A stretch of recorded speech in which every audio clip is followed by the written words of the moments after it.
ओम शांति। आपका दिन शुभ हो। आप जो भी कर्म करें उसमें आपको सफलता मिलती रहे, मेरी यही शुभ भावना और शुभकामना है। आज हम इस वीडियो में बात करेंगे कि कोई भी कर्म का फल जरूर मिलता है और कर्म का खेल समझिए।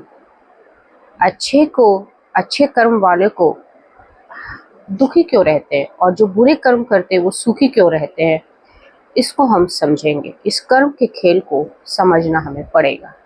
देखिए, कर्म आप जो भी करेंगे उसका फल आपको मिलना निश्चित है, चाहे आप अच्छा कर्म करें चाहे आप बुरा कर्म करें।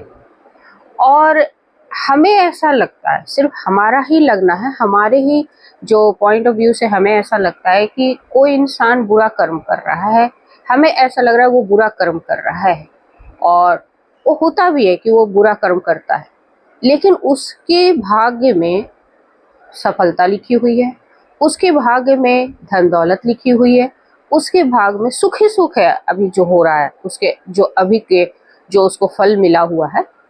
और कोई इंसान बहुत दान पुण्य कर रहा है, बहुत सेवा कर रहा है, उसके कर्म बहुत अच्छे हैं, वो किसी का बुरा नहीं करता, लेकिन उसके जीवन में दुख ही दुख है।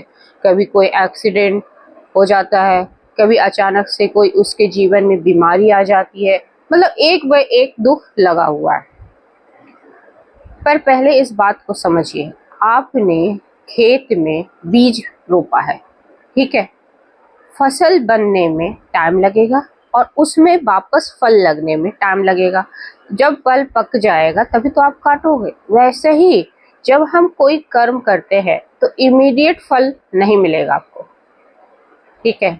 एकदम आपने अभी अभी कर्म किया और आप चाह रहे हो कि आपको तुरंत सुख मिल जाए, तो पॉसिबल नहीं है। कुछ कुछ कर्मों में जो आप जो देखते हो कि आपने पैसा दिया आपको सुख की प्राप्ति हुई, वो सुख की साधनों वाले सुख की बात नहीं कर रहे हैं। वो साधन वाली सुख नहीं होता है, वो तो आप क्षण भर की आपको उस चीज से खुशी मिली है। लेकिन जो सुख की हम बात कर रहे हैं कि आपने एक अच्छे कर्म किए, ठीक है, लेकिन आपके जीवन में दुख है, और जो दुखी बुरे बुरे कर्म कर रहा है, लोगों को प्रताड़ित कर रहा है, जैसे तैसे पैसा कमा रहा है, नियत साफ नहीं है और उसके जीवन में सुख ही सुख है, उसका रीजन मैं बताना चाहती हूँ कि वो जो कर्म किया है उसके जो पुण्य का खाता है बहुत ज्यादा है। आपने सबने जानते हो कि जो प्रारब्ध कर्म है वो पुण्य और पाप कर्म से बना हुआ है।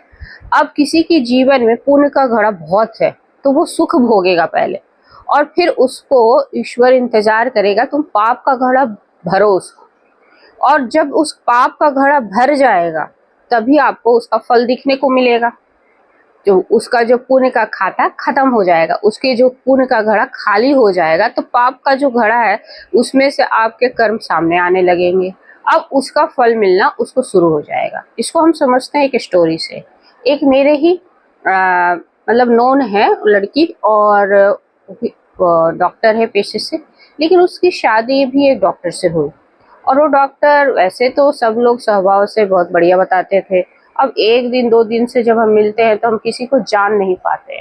और वो इंसान के पास सारे सुख सुविधाएं थी, सारी सफलताएं थी, बहुत अच्छे पोस्ट पे था, है ना, लेकिन उसके कर्म अच्छे नहीं थे। वो अपनी जो नई नई शादी हुई अपनी वाइफ को प्रताड़ित करता, परेशान करता, उसको बेवजह उसको मतलब टॉर्चर करता, मेंटली फिजिकली सब तरीके से टॉर्चर करता था।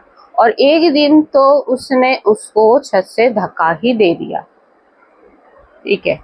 और उससे हुआ क्या, वो बेड रिडन हो गई, हॉस्पिटलाइज हुई, पर उसने बयान बयान दिया, लेकिन वो अपने पैसे के बल पे उस चीज से छूट गया, मतलब उस चीज से बाहर निकल गया।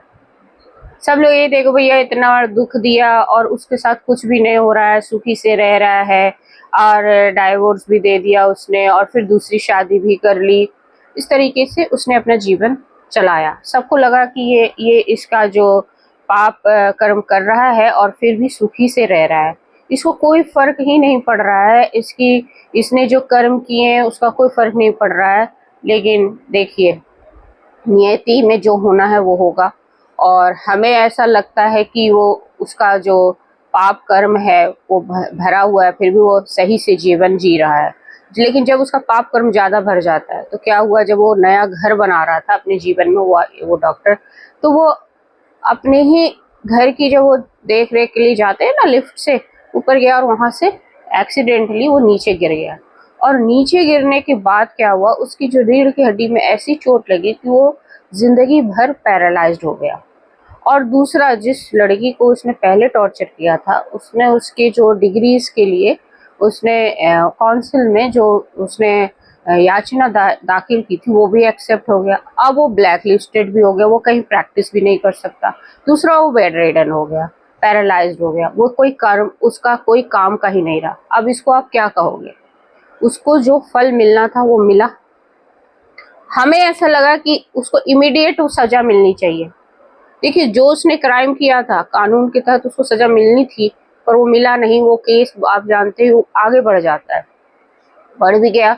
लेकिन जो उसके कर्म थे उसका सजा उसको मिला। और किस रूप में मिला? तो ऐसा मिला कि वो आज तक ही बेड रिडन है। तो हमें ऐसा लगता है कि उसको सजा नहीं मिलेगी, पर एक्चुअल सब तय है। सब ही, कोई भी कर्म का जो कारण है, सबका एक रीजन होता है। और हमें ऐसा लगता है कि ये अभी सही मतलब अभी आ जाना चाहिए, लेकिन वो इमीडिएट नहीं होता है, क्योंकि कोई भी कर्म का जो फल है आपका निश्चित होता है कि मिलना तय है। अभी जैसे एक इंसान बहुत सेवा कर रहा था, उसके जीवन में बहुत एक्सीडेंट वगैरह हो रही थी, लेकिन जब उसकी सुख का जो घड़ी आता है उसमें फिर उसको तरह तरह का सुख मिलना, सारे फिर वो जो छोटे छोटे जो परिस्थितियां आई थी सब वो भूल जाता है सुख के आगे। उसके जीवन में अचानक से आप बहुत धनवान हो जाते हो। आपके जीवन में अचानक से खुशियों का एक मतलब, आपके सारे रिश्ते मधुर हो जाते हैं, किसी के साथ कोई अनबन नहीं, और आपके पास हर सुख सुविधाएं होती है। तो ऐसा सुख जो परमानेंट हो जाता है, वो नहीं टेम्परेरी। और जो टेम्परेरी परिस्थितियां आई थी, जो आपके पहले पाप कर्म किए थे आपने अपने जीवन में, पूर्व पिछले जन्म में जो पाप कर्म करके आए थे, वो आपको तो भोगना पड़ेगा। आपने भोग लिया, अब आपका जो पुण्य का जो खाता है वहां से पुण्य निकल निकल के सामने आएगा, तो शुभ फल के रूप में सामने आएगा। और शुभ फल के रूप में जो सामने आएगा वो आपको शुभ फल ही देगा, आपको खुशियां ही देगा। और जिसके पाप कर्म का जो फल सामने आएगा, तो फिर उसके जीवन में अचानक से ऐसी घटनाएं होगी, एक्सीडेंट होगा, बहुत बड़ी बीमारी आ जाएगी, कैंसर जैसी परिस्थिति भी आ जाएगी। और बहुत लोग बोलते हैं कि हमने तो कोई कर्म नहीं किया, फिर भी हम इतनी बड़ी बीमारी से क्यों जूझ रहे हैं? क्योंकि आपके पूर्व जन्म के, आप जो पहले जन्म में जो पाप कर्म करके आए हो, उसका फल है ये बड़ी बड़ी बीमारियां, जिसका कोई मतलब ट्रीटमेंट पॉसिबल नहीं है। तो ऐसे परिस्थिति, और कुछ लोग, कुछ के बीमारियां आती है वो कुछ थोड़े समय के लिए रहती है, मतलब आपके थोड़े पाप कर्म का थोड़ा सा सजा आपको मिलना निश्चित है, तो वो भी मिल जाता है। तो हमें ऐसा लगता है कि हम क्या चाहते हैं, किसी ने मेरे साथ बुरा किया, उसको अभी सजा दो, अभी मिलना चाहिए। उसने अभी किया है, किसी को तड़पाया है, तो वो भी इसी तरह से तड़पे। ह्यूमन साइकोलॉजी है।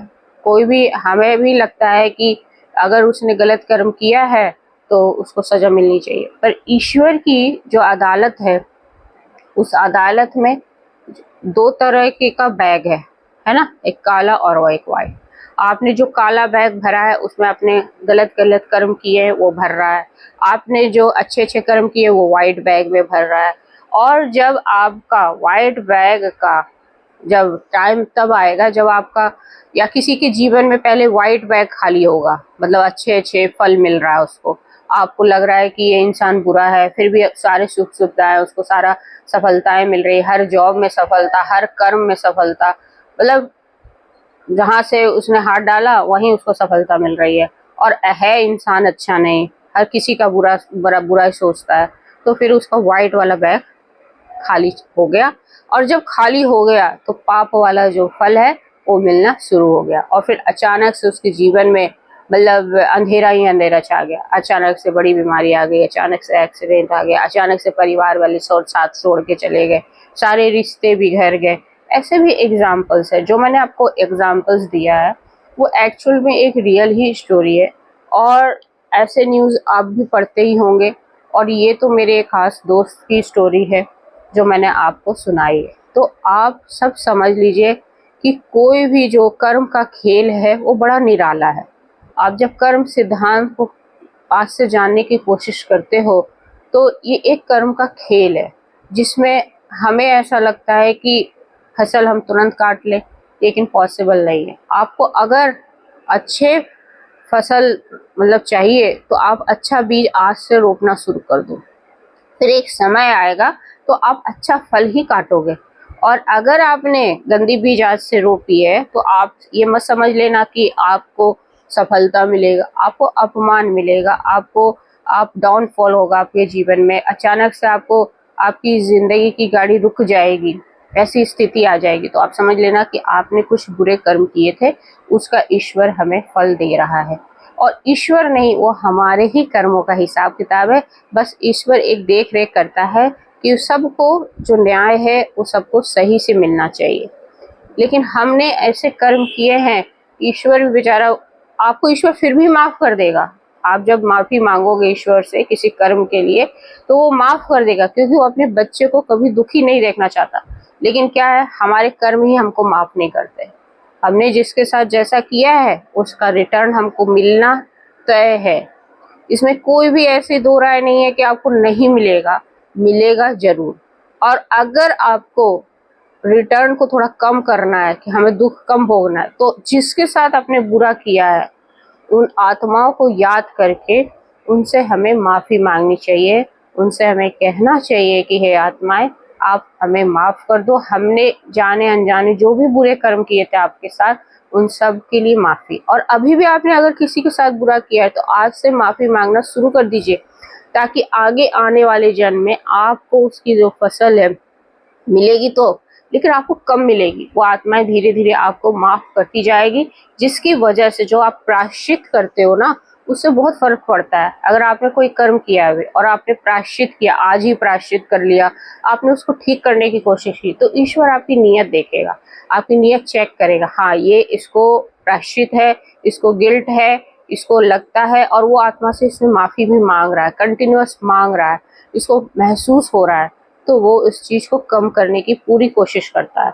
और आपको जो फल मिलना, भोगना तो पड़ेगा, लेकिन वो जो भोगना है वो कम समय में आपको मतलब आएगा परिस्थिति, और आप उससे गुजर जाओगे।